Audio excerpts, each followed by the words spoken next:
All right, what is going on, everyone, and welcome back to more Black Desert. My name is John, and today I want to talk about 10 things that you should do every day in Black Desert, because I know there's a lot of new players who are just starting out the game, and you're probably wondering, what do I do? Or you're just playing through the seasons right now.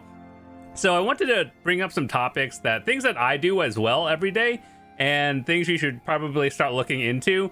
That way you could start bringing up your daily silver and just getting overall more progress in with everything in terms of like life skilling, grinding, and everything. So in no particular order for these 10 tips, by the way, I'm looking at like a list of things I made to make more silver, is one, just your daily logins. That is very standard for most games these days.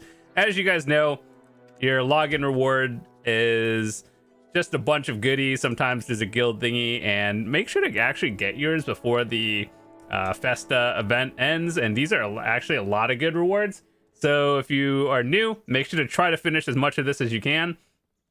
And that's just a lot of free materials, whether you think you need it now or not. It's just a good time to get it. But overall, just rewards in general, just by logging in, sometimes they're really good. And even if you don't think you need the materials now, it's good to have them later. So just log in every day. It's free money. Cool. And next thing I want to talk about is Imperial delivery. Now, it's actually one of those things where the amount you make is dependent on your total number of contribution points. And that's a little bit different for everyone, but it's something to start looking into now, because the more you have, the more silver you make, and it is also impacted by your mastery. So your cooking mastery is important.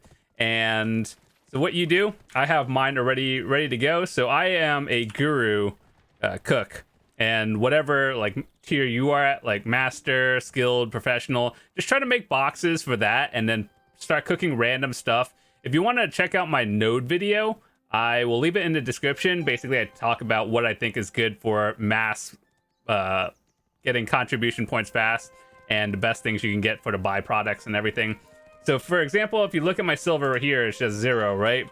And then if you do your daily turn-ins, for me particularly, it's 214. Suddenly, that's just 238. And if you were to calculate all the material costs and everything, I think I make about like 80 to 100 mil a day. And that's also me making them myself as well. So Imperial delivery, no matter what tier you're at, it is for the most part profit.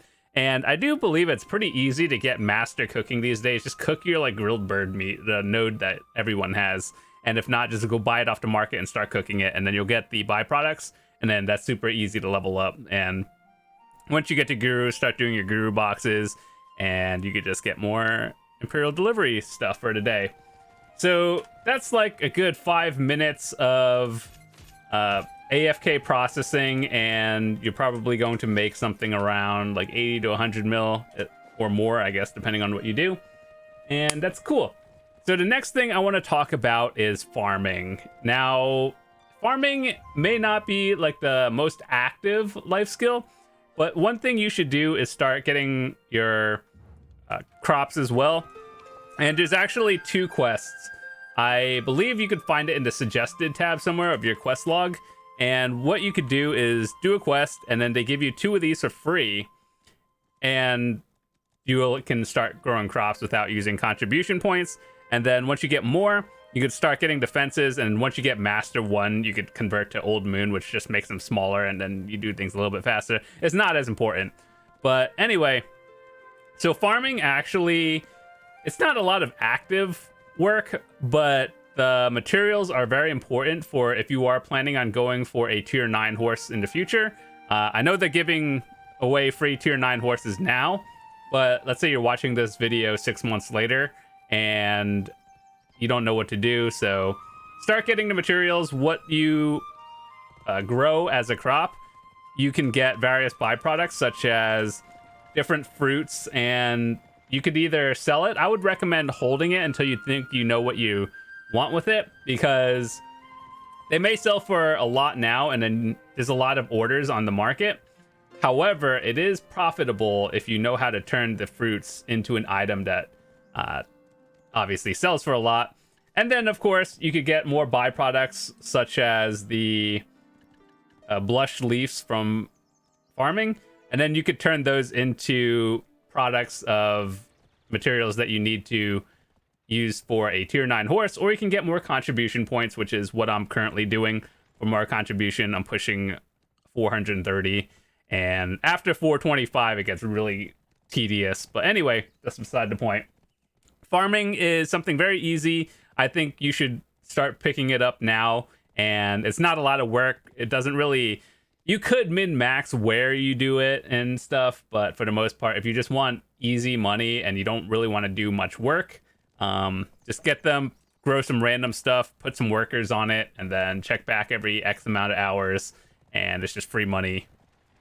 So next thing I want to talk about is more on the PvP side. Now, it's your daily Red Battlefield, and I know Red Battlefield, some people just don't like PvP, and I understand that, but one thing you should do is at least do the daily quest, which is when you go in, your goal is to get 5 points. If your team wins, you get 5 points. If you lose, you get 2 points, and you have to do it like up to 3 games, and that's about 1 hour of your time. And then it gives you 200 energy, so whether you like life skilling or not, or you just turn that energy into silver, that's free silver plus some other elixirs and free money as well.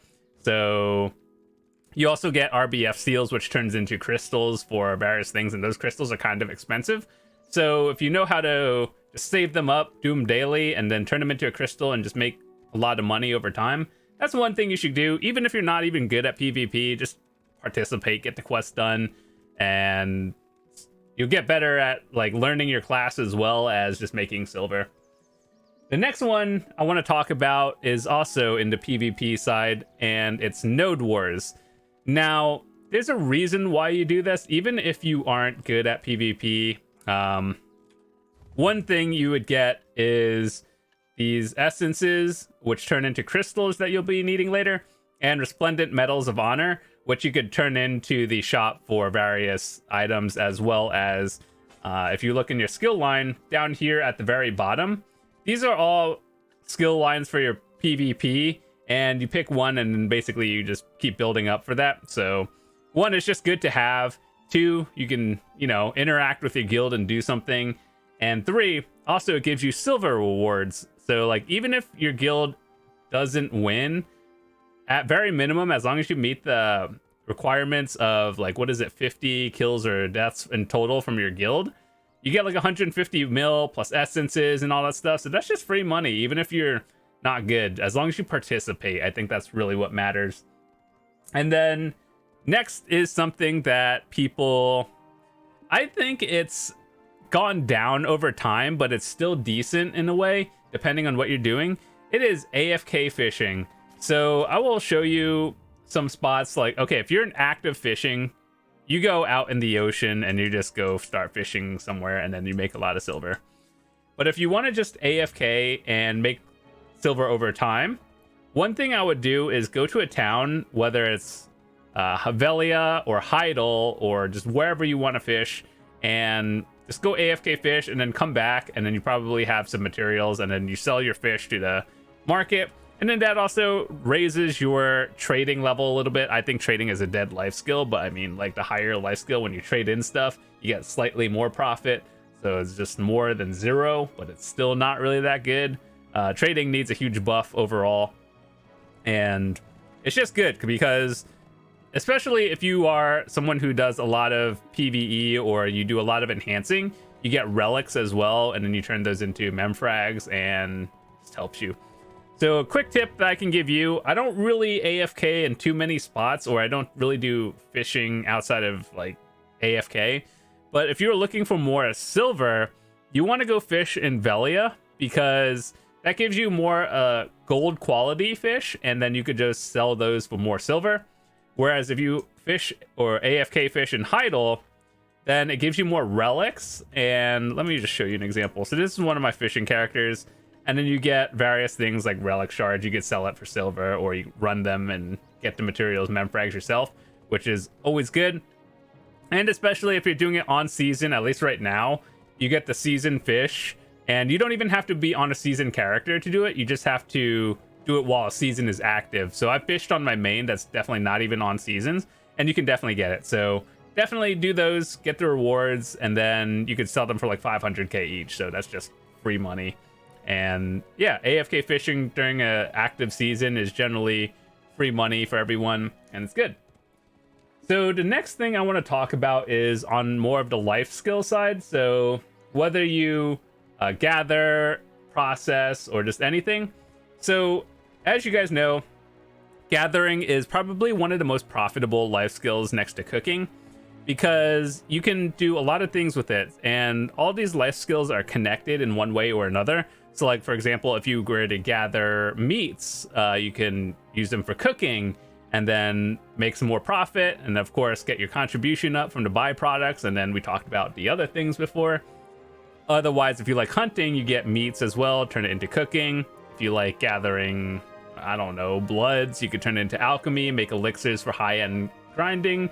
And it kind of looks like alchemy is not super profitable, but it's something you need if you want to use it for yourself. And so if you want to see what endgame potion elixir rotations look like, I have a video for that.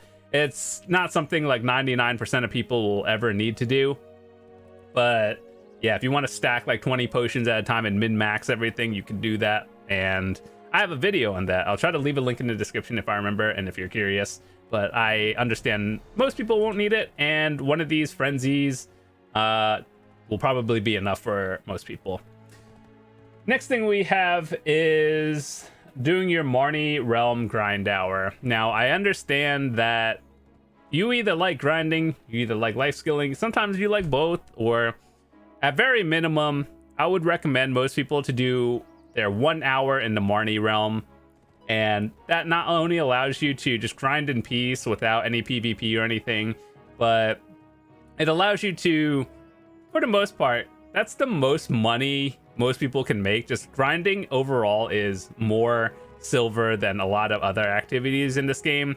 I do believe that they should buff life skilling, or some of them anyway, to be more competitive with grinding. I understand the whole risk versus reward, like grinding you could die and lose crystals and everything, that's why you get more silver. But at the same time, like, the difference between an hour of grinding versus an hour of like gathering is just way off. But anyway, always do your 1 hour of Marni realm, get some income in for today, and yeah. Next thing I would talk about is the Pit of Undying. Now, I know this has been a thing for many years, but then recently, a few months ago, they actually buffed it.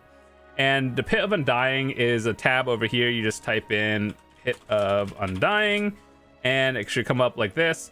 And basically, it sends you into a new area where you fight different bosses every day. And what you do is, let me find it. You get these insignias, right? Pry, Duo, Try, Tet, and Pen. What they do is give you some combat XP that you can wear as well. So it's like one of those things where you put it on your slot over here, and not only does that give combat XP, it's not really that much, but what you get out of it is coins, and you turn those coins into items you can sell on the market, or you can get cron stones, and just saving those up daily for cron stones is always good. And then you can always upgrade your materials with it, so it's definitely something worth doing. I think even at the try level, you get around 70 cron stones a day, and then you can go up to like 100 cron stones by doing the pen difficulty. But Tet is like the middle ground. Some of the pen ones are actually kind of annoying to do, more than difficult, because it's like very mechanically precise. Whereas if you just want to breeze through it in like 15 minutes for like 70 cron stones daily for free, just do like the try or Tet level, it's fine. And I have some videos of me just doing all of them, so you can watch that. And one thing I would do if you aren't super into the whole grinding part of it or PvP is setting your workers on nodes. Now, I'm going to keep this very brief. I have a separate video on how to set up your workers and nodes in general. But overall, when your workers bring back materials to a certain town, your storage eventually starts to look like this, where you just have a bunch of random nonsense in there. And what I would recommend doing is processing it all. So using your processing life skill, this is actually my highest one because I just AFK a lot in this game nowadays. And so when you process, you could turn your materials that you've gathered from your workers. It's not even something you've done. They just bring it over time and turn it into like tier 1 to tier 2 to tier 3 materials, and then either sell it or use it. So that's just free money every day. So for example, let me give you or show you something. You see these timbers right here. Let's call these tier 1 materials. And then you get planks. Let's say that's a tier 2. You process the timbers like the ash timber, and then you get ash planks. This is from tier 1 to tier 2. Suddenly that's a little bit more silver, and then you could turn those planks into plywood. And that's just like, depending on your life skill level and mastery, it is profit, but really just depends on how much profit you get overall. So it's always good to do if you're in and out of work. Let's say you work at home or something and you have to be on a call, but you can't really be playing, but you have time to play. It's one of those weird situations. You just start processing. The number one tip I could give people in this game overall is generally be doing something, whether it's processing. I know not what I'm doing right now, just standing here, but always just do something, whether it's AFK cooking, processing, or just anything in general. And then that's usually some sort of income, whether it's a lot or not, who knows, but making money is pretty good in this game. That's why we play it. And then the last one, this is more an extra, I would guess, is doing your Jetina quest.